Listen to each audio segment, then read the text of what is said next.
This might happen sooner than you think. From the housing boom of the early 2000s to the crash in 2008, the real estate market has experienced various cycles of booms and busts throughout history, influenced by economic conditions, interest rates, and consumer demand. Grant Cardone, who reportedly owns and manages over $4 billion in multifamily properties across the United States through his company, has been sounding the alarm recently about a correction in the commercial real estate market, as well as criticizing the Fed for the high interest rates. Remember, this is not financial advice, but make sure to subscribe to the channel for more financial deep dives just like this. Welcome, Grant. So tell me, why are real estate owners and agents not able to pay the rent? What is going on? Well, because, Rachel, the Fed single-handedly has killed the housing market. The Fed will make more renters in this country in the next 2 years than it has in the last 50, because mortgage applications are at all-time lows.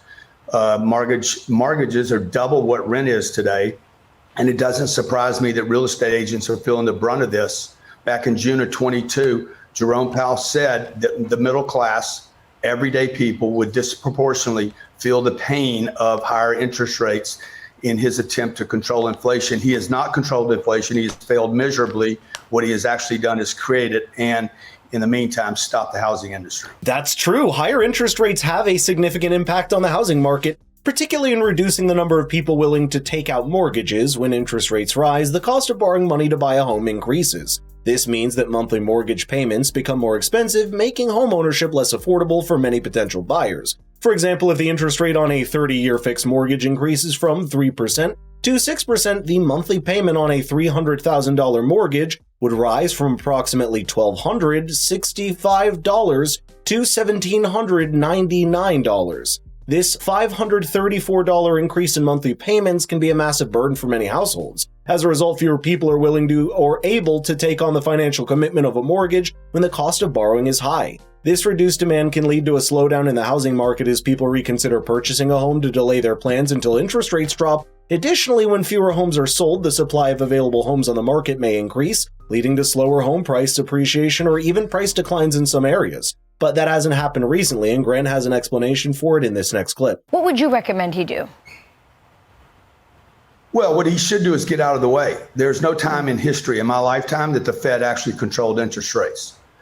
Supply and demand is what controls interest rates. As long as people are spending their money, that means they want that product or service. At what point it gets to a price where I no longer find it valuable, I will no longer continue to purchase that.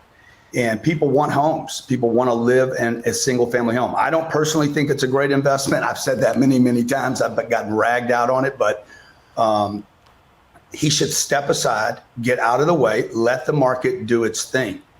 Interest rates will have to come down in order for pricing to come down. That's right. This is actually a contradiction to what most people think. But when interest rates come down, mortgage applications will go up, and people will start selling their homes. This indeed contradicts with what many people and other real estate experts say. To get things straight, the Federal Reserve has always controlled the interest rates, since setting monetary policy is one of its key responsibilities. There's another thing that Grant ignores in his statement, which is the fact that even if interest rates come down, people still might be reluctant to sell their homes, since buying a new one will be more expensive. The reason for that being the supply of available homes for sale is still low, which is why the prices continued rising even after having high interest rates and low number of new mortgages. Dave Linger, who owns a real estate brokerage, said, quote, "You've got an entire generation of pent-up demand," adding, quote, "We're in this fascinating position of tremendous demand and too little inventory. When interest rates do come down, it'll be another boom and bust cycle. So there's a clear bottleneck when it comes to supply, which will lead to a further increase in the prices." World Economic Forum had this famous commercial where they talked about the Great Reset, and they said, you will own nothing and you will be happy. And you're seeing that happening. You're saying that we are becoming a renter nation. I say it's by design. Explain what you mean by it. The rents in this country, the average rent, as much as people complain about them, we have 12,000 units. The average rent's about $1,800.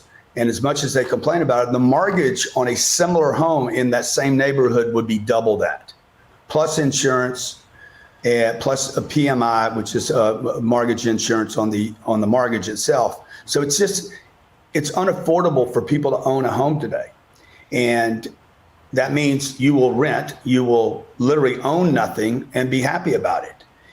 Now, the apartment complexes that are being built today provide such crazy great amenities that it is actually, for new generations of people, it's actually an alternative that's not economic, but actually desirable for them to actually live someplace for 10 or 24 months at a time rather than hunker down for 30 years. Let me give you some numbers to put what Grant said into perspective. According to the National Association of Realtors, the median home price in the United States as of June 2024 has climbed to $426,900, up from $217,600 just 6 years earlier in 2018. In some hot markets like Austin, Texas, home prices have doubled over the past few years. For example, Property Shark found that the median sale price of a home in Austin in 2014 is $287,000. Decade later, median housing prices in the city nearly doubled, landing at $538,000 in 2023. The ongoing costs associated with homeownership, such as property taxes, maintenance, and homeowners insurance, also add to the financial burden of homeownership. For instance, property taxes vary widely by state, but in places like New Jersey, the average property tax bill is around $9,000 per year. Homeowners also face maintenance costs, which typically amount to 1 to 3% of homes' value annually. In contrast, while rent has also risen in recent years, the increase has been less dramatic than the surge in home prices in many areas. According to Zillow, the median rent in the U.S. currently sits at about $2,100 per month. As of August 2024, with another report stating, quote, since the beginning of the pandemic, rental prices have surged 29.4%. This increase is significant, but it remains more affordable than the combined monthly costs of mortgage payments, property taxes, maintenance, and insurance for many would-be homeowners. Grant had one more forecast to make. Watch this next clip. Yeah, I just want to say that we're entering the greatest real estate correction in my lifetime. It will not include single-family homes, but it will include office, which we're already seeing that damage, and we're going to see it across the entire apartment complex. It's going to be a great opportunity for individuals, regular, everyday people, to actually grab trophy real estate from institutions. This has never happened in this country. It's going to be at epic levels. There are multiple reasons contributing to this, but it was mainly accelerated due to remote work trends, especially because of the pandemic reducing the demand for office space. Even post-pandemic, many companies have adopted hybrid models, leading to decreased demand for traditional office space. This has already resulted in declining office space values in major cities. The Washington Post even did a detailed report about the state of commercial real estate in Washington, D.C., where they found that, quote, at least 5 office buildings have traded hands at prices far below what they cost in recent years, adding, quote, a building that cost $100 million in 2018, sold in December for $36 million, a loss of $64 million. Another building, a renovated high-rise, sold in January for $18.2 million. The seller had paid $62 million for the property in 2017. That paints a pretty grim picture if you ask me. However, saying that the residential housing market is a big if, and when people lose faith, the whole market would come down. But apart from that, what are your thoughts on this? Do you think we'll ever see a market crash anytime soon? Let's get the conversation rolling in the comments down below.